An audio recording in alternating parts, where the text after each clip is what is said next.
So hello everyone. अगर आपने मेरी पहली वीडियो देखी है तो आपको ये पता होगा कि मैं अभी अमेज़ॉन में ऑलरेडी वर्क कर रहा हूँ इस PST4 पोस्ट पर। और मैंने इससे पहले अमेज़ॉन VCS में भी काम किया हुआ है पिछले साल। और मैंने देखा कि ज़्यादातर जो लोग हैं वो अमेज़ॉन VCS के बारे में जानना चाहते हैं और उनमें से बहुत सारे लोग हैं जो अभी अप्लाई कर रहे होंगे और कुछ लोग हैं जो ऑलरेडी सेलेक्टेड हो गए हैं, क्योंकि अभी कुछ टाइम पहले अमेज़ॉन ने बल्क हायरिंग की है VCS के लिए। और यही सीज़न होता है जिसमें अमेज़ॉन में मोस्टली आपको VCS की हायरिंग आपको देखने को मिलेगी।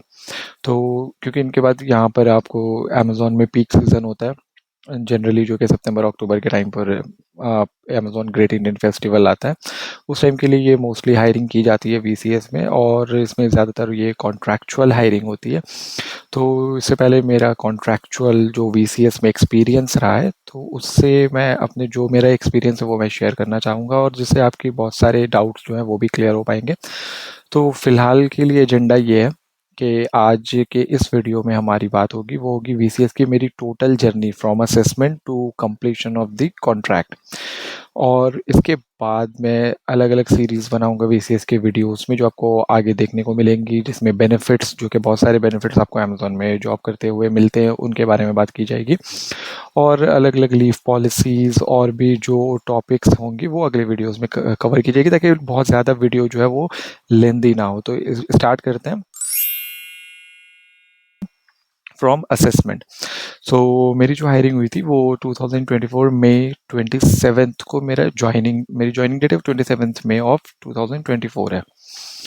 तो उसके लिए पहले मैंने 2 मई को मेरा असेसमेंट हुआ था, जिसके बाद मुझे असेसमेंट क्लियर करने का कोई भी मेल नहीं आया था।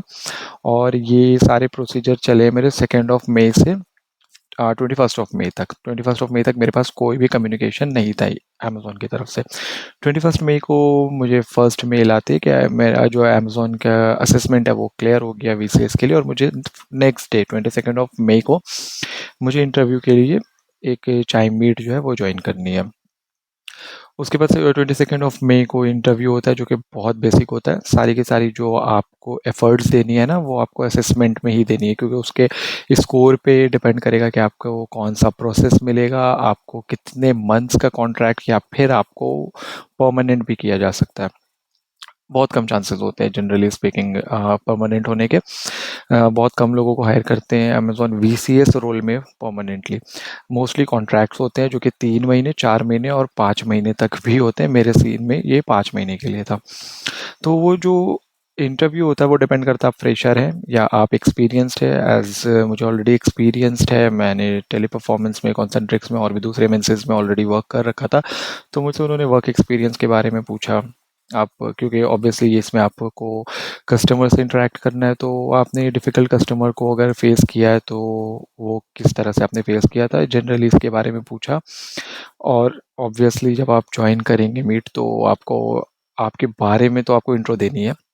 इंट्रोडक्शन के बाद ये इस तरह के क्वेश्चंस करते हैं। अगर आप फ्रेशर हैं तो वो आपसे किसी एक टॉपिक पर 2-4 मिनट के लिए आपको बोलने के लिए बताएंगे कि आपको कोई एक टॉपिक, जैसे कि वुमेन एम्पावरमेंट या फिर education, importance of the education, इस तरह के कुछ टॉपिक्स आपको दिए जाएंगे जिन पर आपको 2 मिनट तक बात करनी है। बेसिकली वो देखना चाहते हैं आपकी कम्युनिकेशन स्किल्स कैसी है। बट जो आपको सबसे ज़्यादा एफर्ट देना है वो देना है असेसमेंट पे, क्योंकि मोस्टली लोग जो क्वालिफाई नहीं कर पाते हैं वो असेसमेंट में ही नहीं कर पाते हैं। जनरली VCS में इंटरव्यू डिफ़िकल्ट नहीं होता है।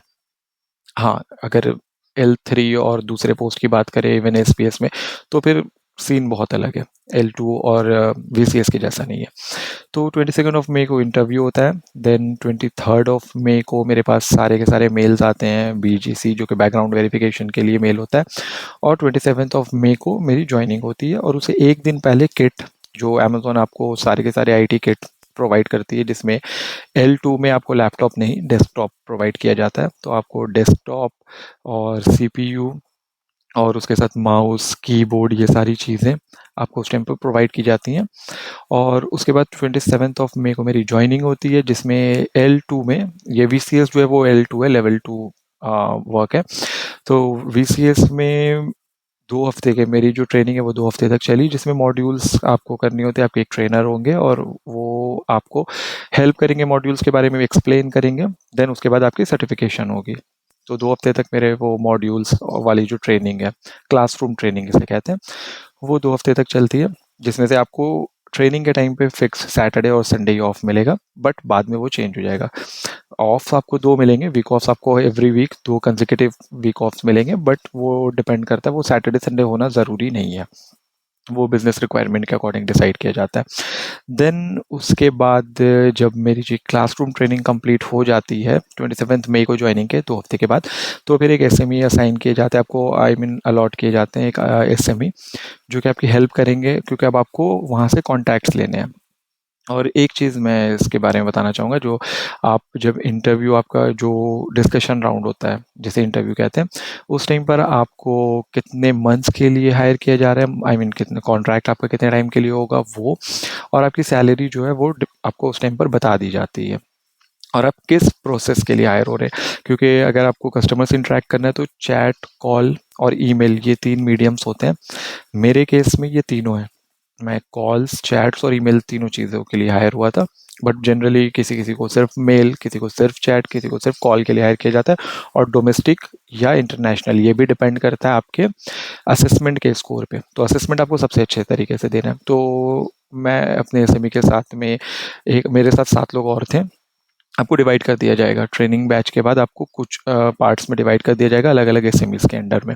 फिर वो आपको समझाएंगे, बहुत सारी चीज़ें सिखाएंगे। एक्चुअली जो सीखने का टाइम है वो एसएमई के साथ आप सीखेंगे, क्लासरूम ट्रेनिंग से भी ज़्यादा आप उस टाइम सीखेंगे। उसके बाद फिर वो एसएमई जो होते हैं वो आपको स्क्रीन शेयर करके, कॉल, चैट, ईमेल जिसके लिए भी आपको हायर किया गया, वो उस पर आपको ट्रेन करेंगे। आप उनके सामने लाइव कॉन्टैक्ट्स लोगे, और फिर वो अगर कोई गलती है तो वो आपकी सुधारेंगे। इस तरह से आपके 5 वीक्स के लिए ग्रेजुएशन पीरियड चलता है। उस ग्रेजुएशन पीरियड में आपको जो भी आपको टारगेट्स दिए जाएंगे वो आपको कंप्लीट करने हैं। मतलब कि आपको एक टारगेट दिया जाएगा, आपको एक कॉल एवरेज, ACHT जिसे कहते हैं, एवरेज कॉल हैंडलिंग टाइम, वो आपको मेंटेन करना है। वो डिपेंड करता है आपके किस भी कॉन्टैक्ट्स के लिए आप हायर हुए हैं, कॉल, चैट या ईमेल, उसके अकॉर्डिंग आपको एक ACHT दिया जाएगा। रैप मेंटेन करना है, मतलब कि कस्टमर से आपको रिव्यूज़ अच्छे मिलने चाहिए।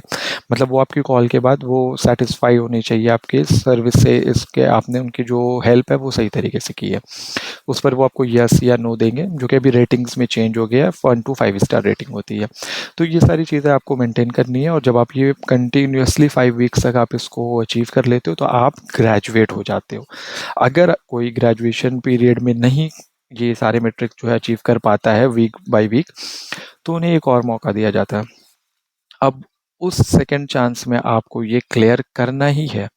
अगर आप उसमें नहीं क्लियर कर पाते हो, देन टर्मिनेशन। तब आपको जो कंपनी है वो आपको ऑब्वियसली क्यों रखेगी, उनको तो आपसे काम करवाना है। बट इन नॉर्मली सारे लोग जो है वो क्लियर कर जाते हैं। अगर कोई एक दो रह जाए तो वो सेकंड अटेम्प्ट में कर लेता है, आपको एक्सटेंशन मिलता है। ऐसा नहीं है कि बस फौरन आपको निकाल दिया जाएगा, ऐसा नहीं है। उसके बाद में जब आप ये ग्रेजुएशन कंप्लीट कर लेते हो, तब आपको एक मैनेजर के अंडर आप अलाइन हो जाते हो, जिसमें और भी बहुत सारे लोग होंगे, पहले से भी कुछ लोग होंगे और आप लोग ऐड होंगे उसमें। फिर आपको लीव्स वगैरह जो सारी चीज़ें हैं वो आपको उन अपने मैनेजर से ही डिस्कस करनी है, लीव्स के बारे में। और आप ज़्यादा मुश्किल नहीं होती है। अमेज़न में मैंने जब तक काम किया है, तो मैंने ये देखा है कि यहाँ पे सारे मैनेजर्स जो है वो बहुत हेल्पफुल होते हैं। लीव्स वगैरह के लिए तो कभी भी प्रॉब्लम नहीं हुई। उसके बाद आपको वहाँ पर आपको अपने मेट्रिक्स जो है, ACHT, रैप, मतलब कस्टमर से आपको रिव्यूज़ अच्छे मिल रहे हो, स्टार्स आपको ज़्यादा से ज़्यादा मिले। ACHT जितना कम हो, जितने कम टाइम में आप एक कॉल को रैप कर देते हैं, उतना ज़्यादा वो आपके परफॉर्मेंस को बूस्ट करेगा। देन आपके परफॉर्मेंस के अकॉर्डिंग अब आपके वहाँ से स्टार्ट होती है जर्नी।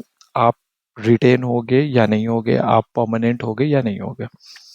बट परमानेंट होना या आपके कॉन्ट्रैक्ट को एक्सटेंड करना, इसमें सबसे बड़ा रोल जो होता है वो होता है बिजनेस रिक्वायरमेंट।